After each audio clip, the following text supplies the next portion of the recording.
दोस्तों, मैं फिर से हाजिर हूँ अपनी एक नई स्टोरी के साथ। आज जब हम चांद पर विजय प्राप्त कर चुके हैं और वहाँ पर भारत का झंडा लहरा चुके हैं, तब ये मानना या कहना आश्चर्य नहीं होगा कि मनुष्य प्रगति के पथ पर अग्रसर है। वैज्ञानिकों के प्रयोगों द्वारा सिद्ध भी किया जा चुका है कि अब कुछ भी असंभव नहीं है। इस क्षेत्र में महिलाओं ने भी भारतीय होने का पूरा गर्व के साथ महसूस कराया है।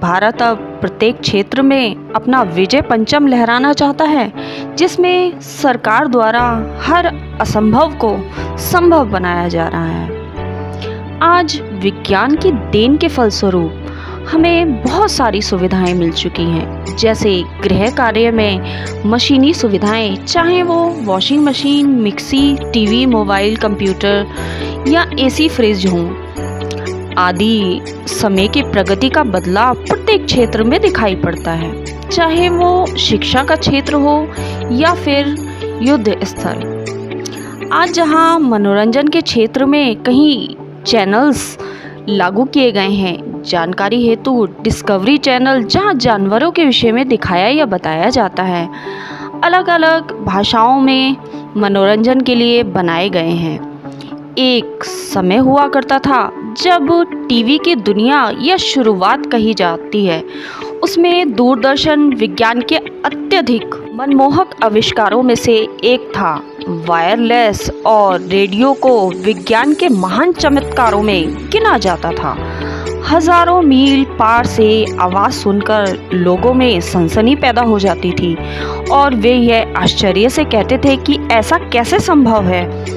लेकिन जब दूरदर्शन के पर्दे पर सैकड़ों मील दूर मनुष्य की आवाज़ के साथ अपनी तस्वीर भी दिखाई पड़ने लगी, तब हमें आश्चर्य का कोई ठिकाना ही नहीं रह गया और ये निसंदेह सिद्ध हो गया कि मनुष्य की आविष्कार करने की शक्ति पर कोई सीमा नहीं लगाई जा सकती। दूरदर्शन ने पूरे विश्व में जीवन में क्रांति ला दी थी।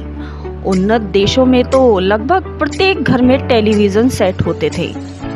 वहाँ पर ग्रामीण क्षेत्र में टेलीविज़न देखने की सुविधाएं प्रदान की गई थी। अधिकतर लोगों के लिए टेलीविज़न उनके जीवन में अंग बन गया था। भारत में दूरदर्शन की स्थापना 15 सितंबर 1959 को हुई, किंतु अधिकतर जनता तक इसे पहुंचने तक बहुत साल लग गए। छठी पंचवर्षीय योजना के अंत तक भारत में लगभग 180 दूरदर्शन केंद्र स्थापित किए गए थे। इस पहले मानव के मनोरंजन का साधन केवल दूरदर्शन ही था। इसे टेलीविज़न भी कहते हैं। टेली का अर्थ होता है दूर और विज़न का अर्थ होता है देखना या दिखाना। दूरदर्शन का अर्थ होता है कि दूर के दृश्यों को जहां चाहे वहां एक साधन के द्वारा देखना। यूरोप के जॉन बियर्ड तथा जैक्सन नामक वैज्ञानिक ने इसका आविष्कार बहुत पहले ही कर लिया था। सन 1926 में इन दोनों ने इस आविष्कार को दुनिया के सामने रखा, लेकिन हमारे भारत में इसका आविष्कार बहुत देर बाद हुआ था। दूरदर्शन मनोरंजन के साथ साथ शिक्षा देने की जानकारी को बढ़ाना, प्रचार और प्रसार का एक महत्वपूर्ण सशक्त साधन है।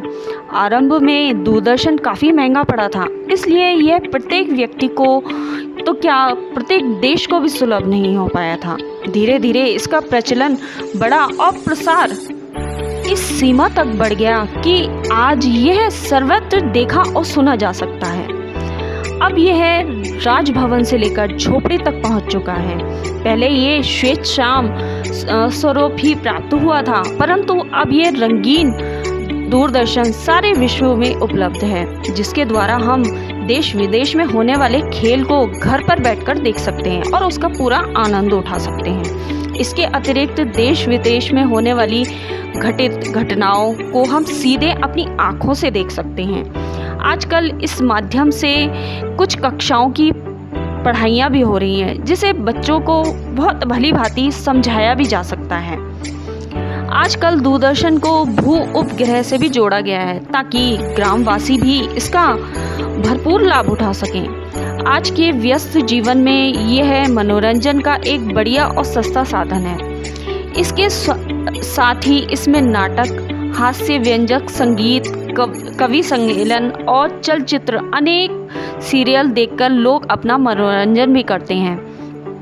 भारत में दूरदर्शन का बड़ा सामाजिक महत्व था। वास्तव में कहा जा सकता है कि यदि हम भारत को एक आधुनिक समाज बनाना चाहते थे और जीवन के प्रत्येक क्षेत्र को प्रगति के तीव्र करने का एक प्रमुख साधन दूरदर्शन को माना जाता था। लेकिन आज जहां समय के बदलाव के साथ और वैज्ञानिक तकनीकों के साथ टाइम के इस बड़े बदलाव में व्यक्ति के हाथ में या कहा जाए कि बच्चे के हाथ में मोबाइल स्वरूप जिसमें हर तरह की चीज़ें देख सकता है, वह अपने रुचि अनुसार उसे चलाकर उससे ज्ञान प्राप्त कर सकता है। ये टेक्नोलॉजी भी आज के दौर की विज्ञान की ही देन है। आपको ये मेरी स्टोरी कैसी लगी प्लीज़ कमेंट्स बॉक्स में कमेंट करके बताएं। धन्यवाद।